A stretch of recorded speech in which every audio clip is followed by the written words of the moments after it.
Do not be alarmed. Do not attempt to adjust your internet. Pay no attention to the man in front of the curtain.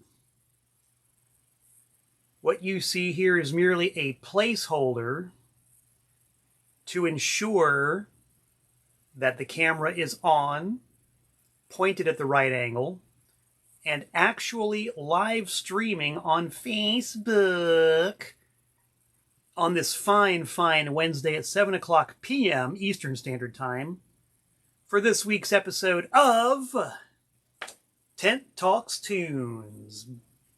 Boy, howdy. The indications are that I am indeed actually here.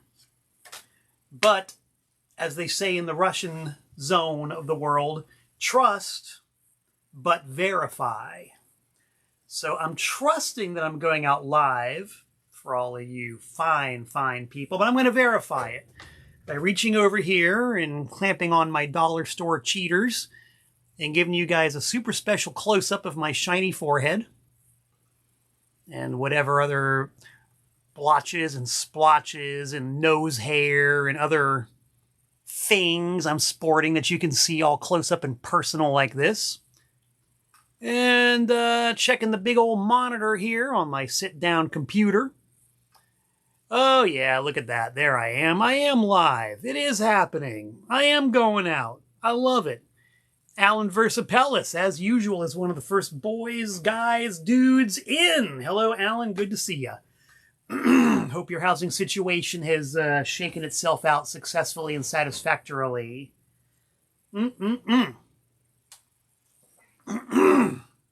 I see that there are other people viewing, but as usual, the machine will let me see exactly who you are. We know who this guy is, making another early appearance. Usually he waits till I've actually been on for a few minutes, but we're just going to go right out of the chute with our beloved camera hog, Mr. Harry the Cat himself. Everybody say hi to Harry. Harry, wave to the people. Hi. Hi. Yeah, let's see how long Harry lasts in this episode of Tent Talks Tunes. He's the scene stealer. He is the... I really don't have any more descriptors for him. Let's just say he is the scene stealer. Period. And I once again have a lung full of that good Connecticut pollen. It's not as severe as it was a few weeks ago, but it is still out there. The plus is that just by walking outside my front door, I can smell any number of beautiful flowering plants. It's very scented and very scenic out here right now. I love New England springs. Too bad this is going to be one of my last ones, if all goes well. I've been working harder than a pack of Alaskan sled dogs getting my entire life boxed, packed, and schlepped for the big one-man migration down to North Carolina. Of course, that's one man, one cat. You can't see him, but you can probably hear him. It has been remarked before that his purr is very audible when we do Tent Talks Tunes. And it was those observations which drove me to start putting together a CD, cassette, and 8-track of the sound of Harry purring. The 8-track is done. I've already sold one.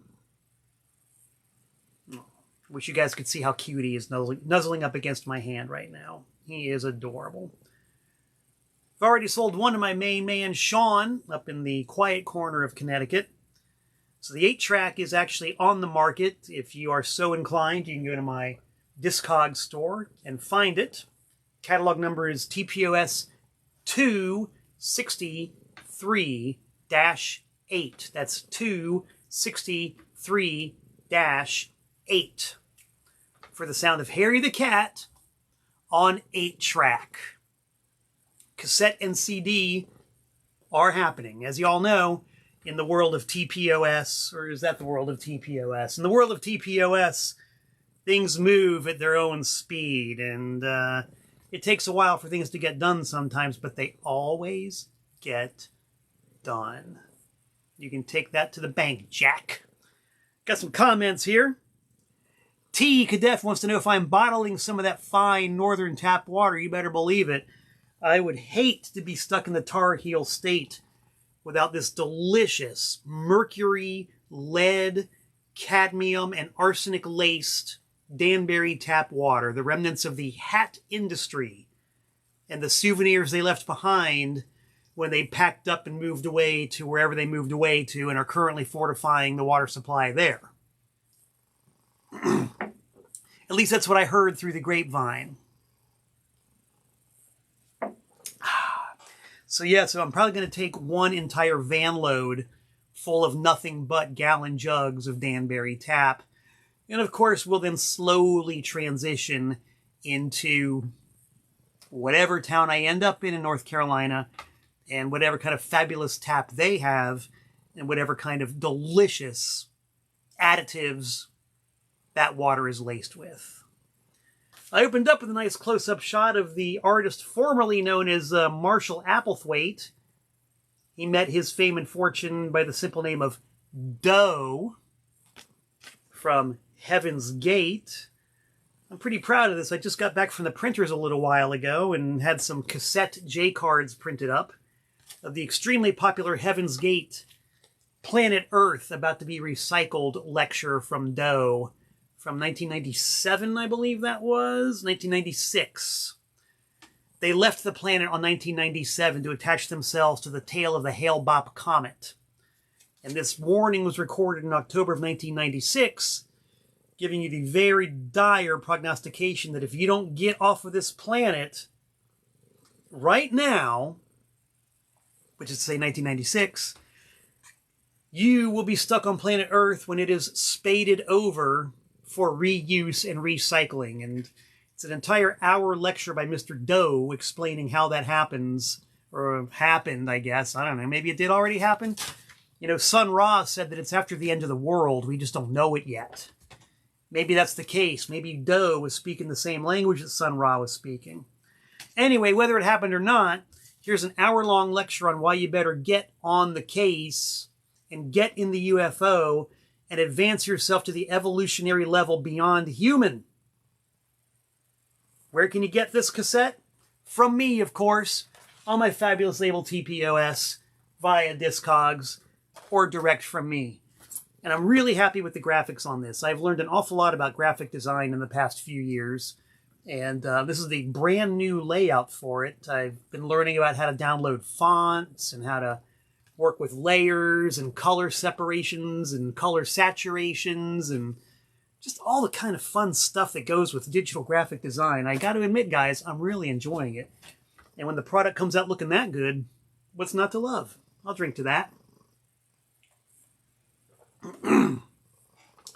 All kinds of digital graphic design. I must have told you guys about my line of King Gizzard and the Lizard Wizard official bootlegger cassettes. I love King Gizzard and the Wizard Lizard. If for no other reason besides their awesome kick-ass music, then they are so user-friendly that you can go onto their website and you can download any number of assets with a free use clause to do whatever you want with. And so I made an entire series of cassettes, and keeping in the tradition of being super efficient and what you kids today call upcycling, I'm now making them on these really cool vintage high-quality chrome cassettes, TDK SA90s, Maxell XL290s, just through the vagaries of my business, which is buying and selling used musical-related stuff. I came across a huge quantity of basically brand new vintage high bias chrome tapes. And so I've been putting them to good use in the service of TPOS. So yeah, King Gizzard and the Lizard Wizard. How about this? This one's not out yet. This is coming out June 22nd.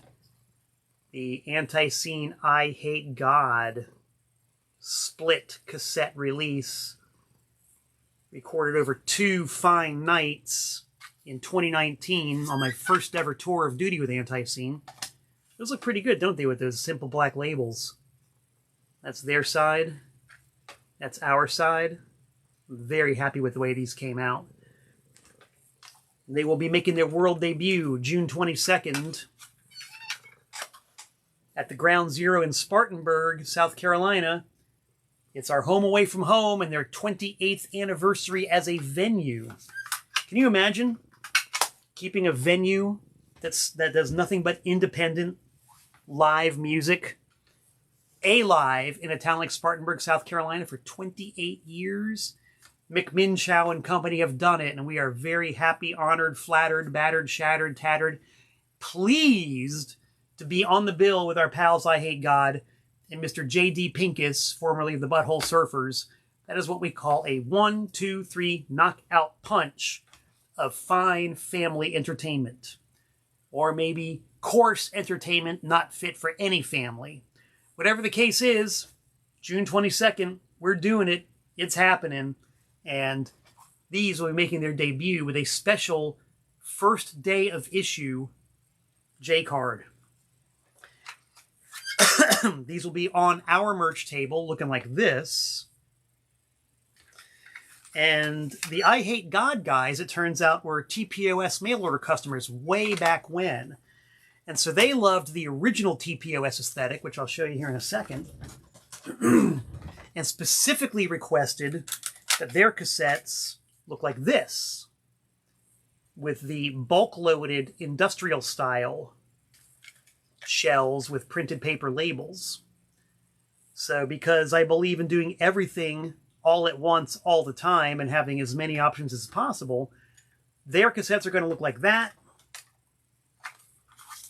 Our cassettes are going to look like this.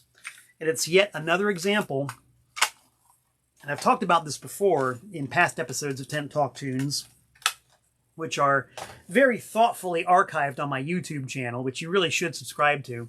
I've talked about how on TPOS over the years, I've come up with who even knows how many different collectible variations and variants of the 263 releases I've done so far. And the fun thing about it is that they're not always deliberate. You know, a lot of them come about strictly by accident or by happenstance. And that's the case with this new one. I mean, there's three different variants. 4 if you want to get super duper technical, because you've got the first day of issue, which is a deliberate ploy because I just love stuff like that. The regular issue, and then of course I Hate God simply asked for their cassettes to look like this, and it was my aesthetic decision to make our cassettes look like this. So just because of that, just because of everybody's various wants and desires and practicalities, we ended up with 4 different versions of the I Hate God anti-scene cassette, and it's not even out yet. Running a label, my friends, is fun. It is so much fun. I love it. I'll drink to that.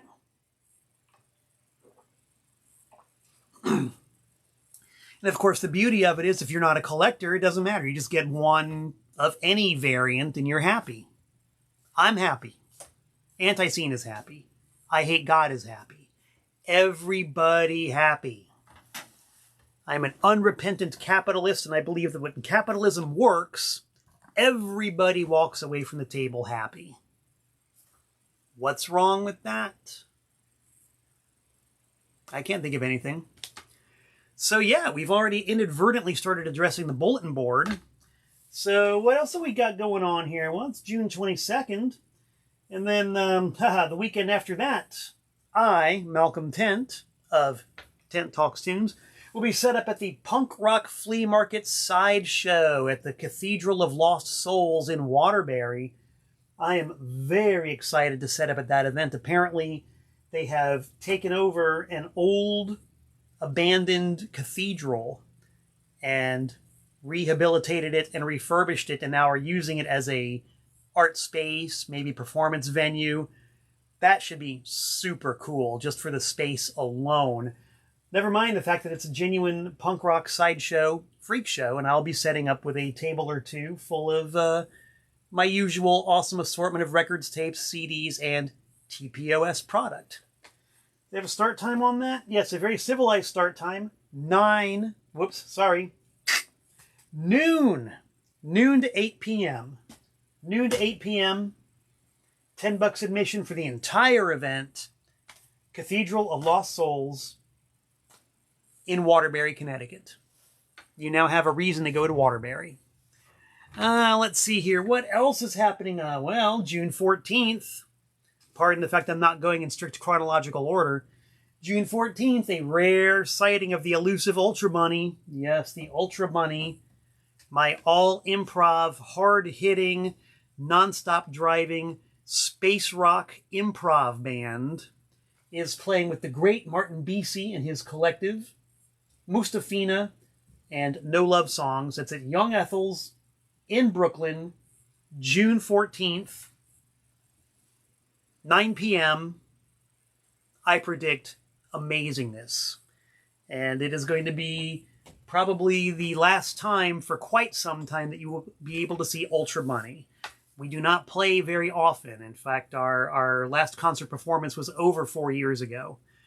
We don't play very often. So if you want to come see us, book a plane, hop on a train, rent a camel, get yourself the aforementioned pack of Alaskan sled dogs, ride a pony, get out your thumb and hitch a ride, start walking, whatever you got to do. Get yourself to Young Ethel in Brooklyn for this stacked from top to bottom event. Speaking of stacked, they'll be bringing stacks of records to Maplewood, New Jersey, the Maplewood Record Fair this Sunday. This Sunday, I'll be set up with one table of super duper ultra fine records, tapes, and CDs for all you people down there. Maplewood is a really cool, really pretty town in New Jersey, and it seems to be an enclave of old punk rockers and old hardcore kids. They've all kind of settled around in that area. And so you've got that contingent of people along with the usual fine, fun, festive record show goers and dealers. I always have a good time at Maplewood. Fully catered vegan food on the premises. You know I'm all about that. Woo! Time to hoist another toast to Charles Maggio and his wonderful wife Jennifer for hoisting it, for letting me hoist this, and for them for hosting the event. Thanks, guys. So yeah, there you go, man. June 2nd, June 14th, June 29th, June 22nd. All kinds of stuff going on. That's the bulletin board. Mail. Very, very slow mail week. I did get one mysterious envelope from my good pal Jason Rogers in New York, which can only mean the latest issue of his wonderful printed punk zine Asymmetrical Anti-Media, including classic Xerox art on the back. As he describes it, the review zine with lunatic fringe tendencies. So you can learn a lot from reading a zine like this. You know, I just open up the page right there, and there's a review for Ear of Corn magazine, which I have shilled quite a bit here on Tent Talks Tunes. So, classy stuff. Thank you, Jason. I will be reading this post-haste. T. Cadef wants to know, same contents as the CD. I'm assuming referring to Harry the Cat. Yes. The cassette and CD will be identical. Each one will have a 60-minute program of Harry going and grooming himself and snoring a little bit. Ugh. It's too cute. It is just too cute. Too cute. I better drink some more Danbury tap water because it's so cute. It's drying my throat out.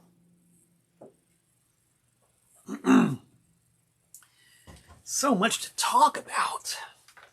Let's scroll down here and see if everybody's commenting. I can't always tell with this thing. A lot of times the comments just don't show up until I go on later and read them. So, I'm assuming you guys are still watching and commenting and hanging on my every syllable. So we got tunes. But before we get into the actual tunes, I have an update. This is an update for my main man, my number one dog, my number two record mogul, Dennis Highland, from the great Jackhammer Music USA label. Jackhammer is a Japanese record label. It has a branch in the US, and Dennis Highland is its ruler. And Dennis, you guys might remember from a few weeks back, just completely like a bolt out of the blue, sent me a pristine, beautiful 8-track cartridge of Lou Reed's Metal Machine music. And I just about fell out of my chair when I saw that. It was such a wonderful gift. And and I'd love to reciprocate. So Dennis said, well, you know what? If you can send me some of the song poem stuff you got, we'll consider it to be part of our fair trade agreement. And I said, done. Because I've been meaning for a long time to digitize my large collection of song poem albums. This is one of them. This is Hollywood Gold, catalog number HG531. I have several different volumes of Hollywood Gold. Man. Here's another one. This is Hollywood Sessions. This is catalog number HS094. What else do we got here? Well, here's one for you. Another series, Music of America. And this is Hollywood Artist Record Company, number HIR35. Basically, each one of these series has the same cover, different contents, different catalog number. And if you don't know the concept of the song poem, I'll go by it very briefly. Song poem companies at one time, and quite possibly still do, advertise in magazines such as Popular Mechanics, Marvel Comics, professional wrestling magazines, soap opera magazines, anywhere that there is a popular audience. They will advertise saying, lyrics needed, poems wanted, Nashville songwriters need lyrics. You could score a hit. Send us your poems for evaluation, and we can set them to music. And a lot of times, if the person decided to take them up on their offer, the result would be either an album or a 45 RPM single filled with these lyrics set to music. And the results range anywhere from the sublime to the ridiculous. From the really good to the really god-awful. From the extremely well-wrought and crafted to the thrown together in the 3 minutes it took to record it and pressed onto vinyl. Never mind the mistakes or the mispronunciations. Just get it out. Just get it out. It's an entire universe of music. And, man, I love this stuff. I love this stuff. The common denominator of the song poem music, it's the voice of regular people. Just regular people who have ideas, who want to write poetry, who want to write lyrics, and don't necessarily have the means to get them set to music. So this is how these people's poems and lyrics become actual music. And as I'll reiterate, sometimes the results are great. Sometimes the results are completely insane. And it's just awesome going through these albums, mining those nuggets of brilliance and or those nuggets of just complete WTF is going on here. And so, Dennis, I have digitized my entire collection of these albums and sifted through them and found the nuggets for you. And I will be sending you a file very soon. I have one album to go. It's got a nasty pinch warp on it, and it won't play on my regular turntable. So I have to play it on my super duper hot rod Technics 2600 with the Ortophone cartridge, blah, blah, blah, blah, blah, blah, blah. That's in my living room. And that requires a lot of extra hooking up of cables and stuff. So once I wrap my head around that task, I will record that last album and be sending you some files of this awesome, sublime, ridiculous, wonderful, terrible music. And for those of you out there saying, hey man, what about me? I want a piece of some of that action. Don't worry. Don't worry. TPOS is here for a reason. I already have a collection of these Song Poem 45s in the can. So can, the best of these albums be far behind? Well, theoretically, no. But like I said, things take time in the TPOS world. But I assure you, it is happening.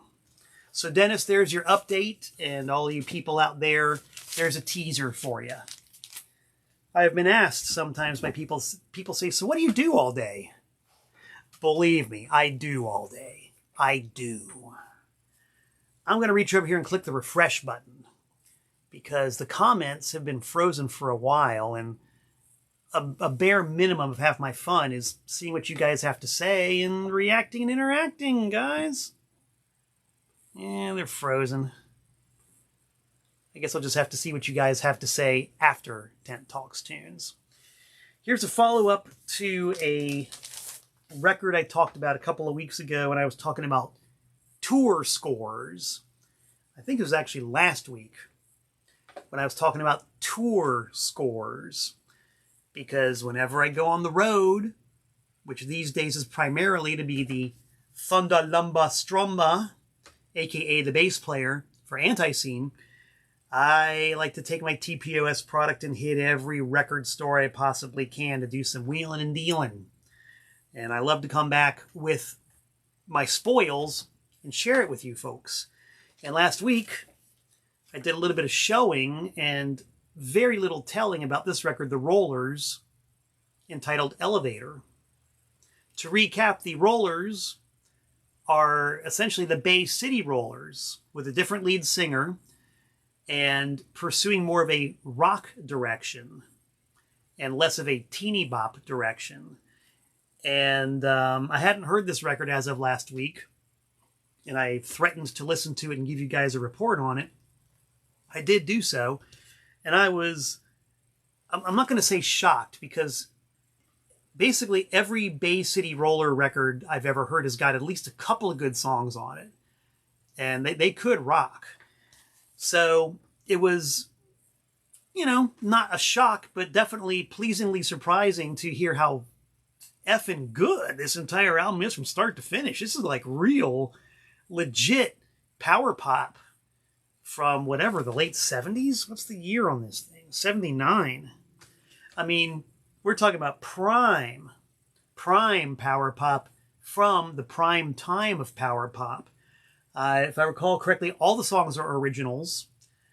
The band plays and wrote everything, and it's really good. It's very much in the same vein of, Big Star, the Raspberries. It's kind of Cheap Trick adjacent. I see my pal Jenny DeSoto, my birthday buddy Jenny DeSoto, is tuned in. Jenny, are you reacting to this Rollers album? Do you have an opinion on the Bay City Rollers or the Rollers? If so, I want to know. Because the Bay City Rollers were a big deal when I was a kid. Like 5th, 6th, 7th grade, you couldn't get away from them. And then they had a bit of a schism in the ranks, and these guys carried on as the Rollers, and this album is great. Super duper worth the $1.99 in trade that I paid for it. And I did some research. It turns out that the Rollers did 2 more albums under that name, and I want to hear them both, because this is really good. Even though it was said that the third one, and I don't always trust critics, but it's said that the third one bears a bit of a resemblance to the Cars. And I just never liked the Cars. Never, ever liked the Cars. Never. Still don't. Can't, won't. With an exception or two. Jeff Clayton and I had an epic discussion about that on the long drive home from the last round of Anti-Scene shows.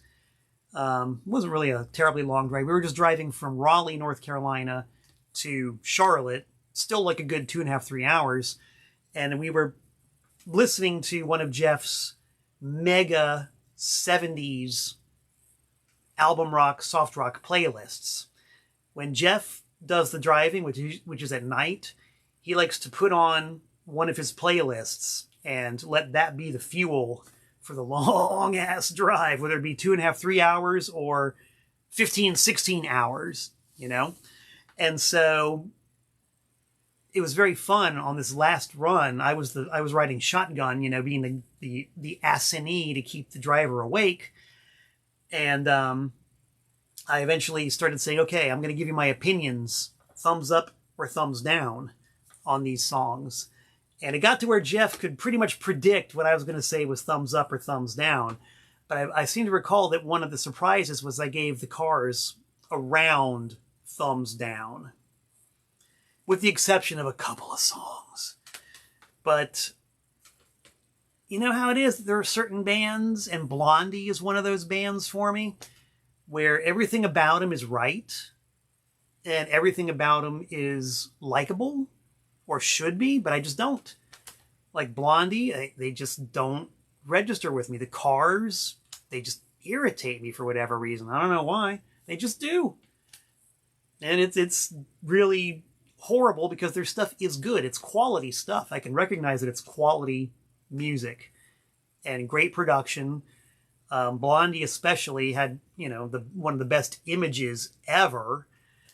What's not to love? I don't know. I just don't like them. Just don't like them. See, and here we go with the disagreements. Jenny DeSoto likes Debbie Harry. Great.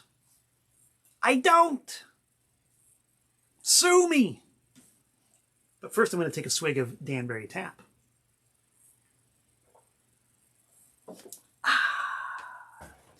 And this fits in also with a real revelation for my ears.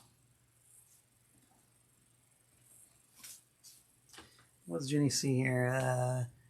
The cover that Blondie did of The Tide is High. Yeah, but I hate that song. Hate it, hate it, hate it.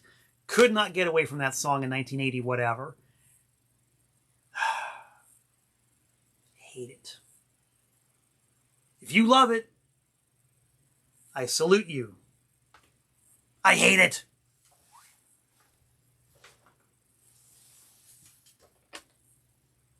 Hate it. And Jenny is asking, have I ever heard the original? No, I have not heard the original. I'd be very curious to hear the original.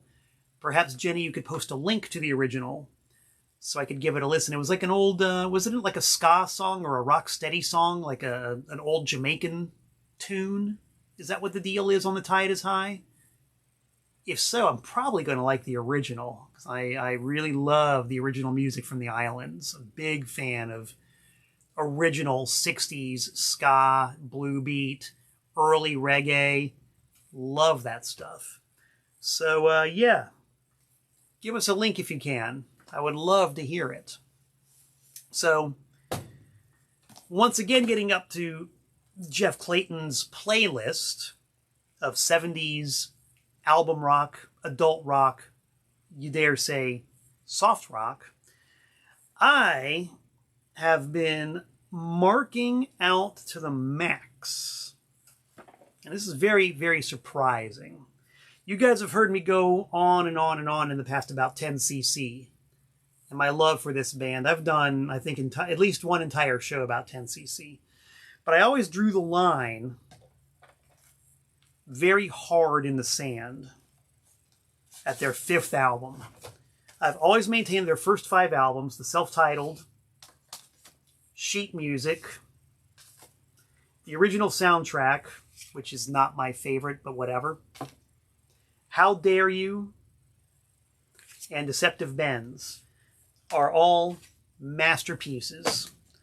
But starting with this one right here, Live and Let Live, which was the first one they did with Outlaw, Cream, and Kevin Godley, and it took them 4 guys to replace 2 guys in the band, which I always said was a pretty bad sign. Whatever. Starting with this one, and continuing on with Bloody Tourists, and Look Here, 10 out of 10, Windows in the Jungle, and Meanwhile, these albums I always completely, utterly disregarded. And there are reasons for that. These two albums especially, Look Here and Bloody Tourists, when they came out on vinyl in the US in 78 and I think 80, they were just like the most flat, dull, lifeless, weak sounding records you could possibly hope for. It was like somebody had thrown 1 or 2 feet of horse blankets over the speakers whenever you would try to listen to those records. They were just like absolutely dull. No sparkle, no punch. They sounded moribund. And because of that, I just, I tried to listen to those records several times each. I really did, because even though my favorite half of the creative team of 10cc had departed, I still wanted to like what the other guys did. And these albums were just so flaccid that there's nothing to listen to. I did not like those albums at all. Fast forward to fairly recently when they came out with a 14 CD boxed set of 10cc. And this is a pretty good illustration of why all of a sudden I love CDs. Back in the 90s, a 14 CD box set would have run you probably $200, $250. And I'm not going to pay that for CDs.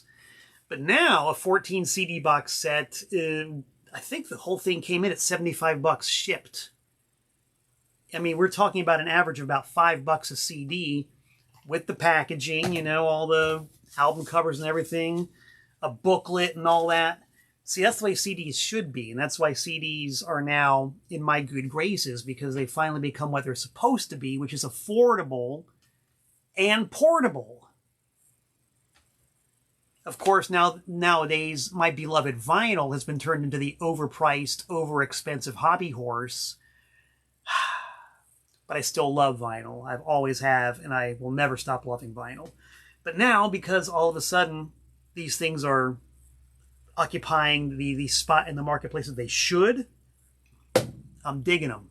So I went ahead and I splurged the $70 or whatever for the 10cc 14 CD box set. And of course was looking forward to playing those first 5 albums that I love so much. But then I got a wild hair in my ear and said, why don't we start with Bloody Tourists and see what it sounds like? Oh, my stars and garters. Imagine my shock and awe when, within 10 seconds of the first track, the music leapt out of the speakers. For the first time in recorded history, the sound was clear, it was sharp, it had sparkle, it had depth. You could actually hear the bloody damn thing. It sounded great. I couldn't believe it. And all of a sudden, with this new audio, I fell in love with this record. And then I said, well, can they repeat the trick with Look Here? They did it. They repeated the trick. They took away the blanket of murk and the silt and the sludge and created a pair of albums that all of a sudden sound incredible. And because they sound great, you can actually hear the brilliance of the production and the genius of the songwriting. No, it's not like the original 5. A lot of the eccentricity has been taken out of the equation. All of the weirdness, except for some of the lyrics, the production tricks. It just means that 10cc from that point onward were just a different band, which is an adult contemporary, middle of the road, 70s rock band with impeccable production, very clever songwriting, and, dare I say it, great albums. So I've been on this really mad voyage of rediscovery with 10cc lately, including the Windows in the Jungle album, which I never ever bothered to listen to. My friends, I played this album, and I have been playing this album once a day for the last week. Not a bad song on it. So effing good. Latter Day 10cc. Who would have thought? Who would have thought that at the ripe old age of 59, this old dog could change his mind about albums he never liked? Maybe there is hope for at least some of us. Carl Lockwood pointed out Dreadlock Holiday, the big hit from Bloody Tourists. Carl, if you want to give yourself a treat, track down the remastered version of that album. If it blows you away the way it blows me away, you'll be blown away. If anybody out there from 10cc Incorporated is hearing this, you're welcome. I'm an uncompensated endorser. I tell it like it is. This is just what I like. I only plug products that I like and that I believe in.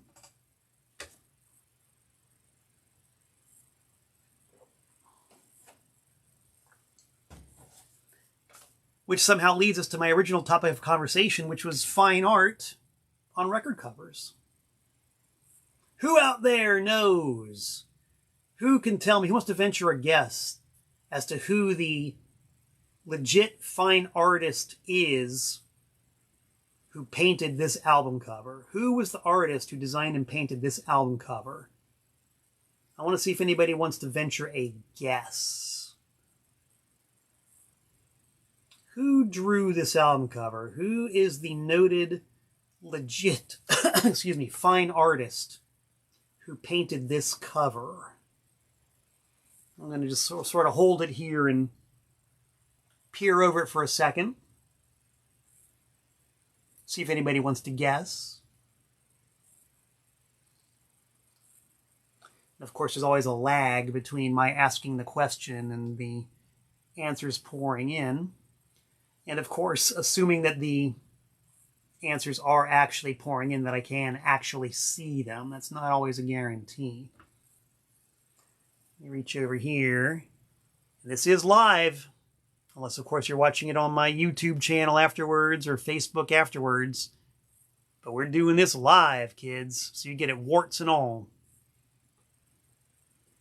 Well. Looks like nobody is venturing a guess. So I might as well tell you.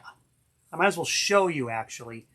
The front cover is a work of fine art. The back cover is a classic photo of two fine artists congratulating each other on making said fine art. Well, Jenny DeSoto guessed it was a 50s artist, and she is basically correct. This is from 1955. 1955. Did y'all guess it? Just by looking at these two dudes? I would certainly hope so, because they are both very recognizable and each iconic in their own way. You see these out in the wild fairly often, and every time I see one, I pick it up. Just because the only way to sell a Jackie Gleason record these days is to put a big hype sticker on the front saying, cover art by Salvador Dali. Yes, this is a Dali work of art. As far as I know, the only album cover he ever did. And he and Jackie Gleason shook hands on it. So I love this. This is really cool. This came out as a series of 7-inch EPs and also a full-length LP. And there might even be a 10-inch version of this. I'm not sure. See, Jenny DeSoto appreciates it. Salvador Dali. So if you're a person like me who believes that scale helps make the art, you could get a collection of the 7, the 10, and the 12 and mount them in a row, and it would look really cool. So, yeah, keep your eyes open for this. I will definitely be bringing my spare copies. I always try to have a copy or two of this on my merch table when I sell at events like the Maplewood Record Fair in New Jersey or the Punk Rock Sideshow in Waterbury. I guess that's it. But yeah, come to my table and grab yourself some unoriginal but wholly authentic Salvador Dali art on a Jackie Gleason record. And yes, Jenny, I know how much you dig the mid-century modern. Me too. If there is anything I miss about being a child of the 60s and 70s, was that there was so much mid-century modern decor still in play.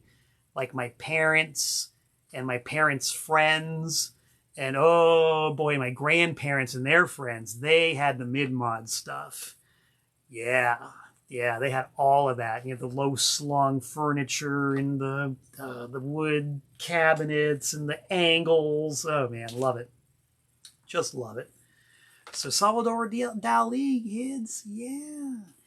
And I was going to talk about some Andy Warhol stuff too, but dang it, I've started packing away my personal record collection, so I don't have the Paul Anka album that Andy Warhol did the cover for. I can't show it to you guys, but if you look it up, you'll find it. It's as close to getting an authentic Warhol or Dali as you probably ever will get, is to buy a very, very cheap, affordable, inexpensive Paul Anka or Jackie Gleason record. And I think that's it.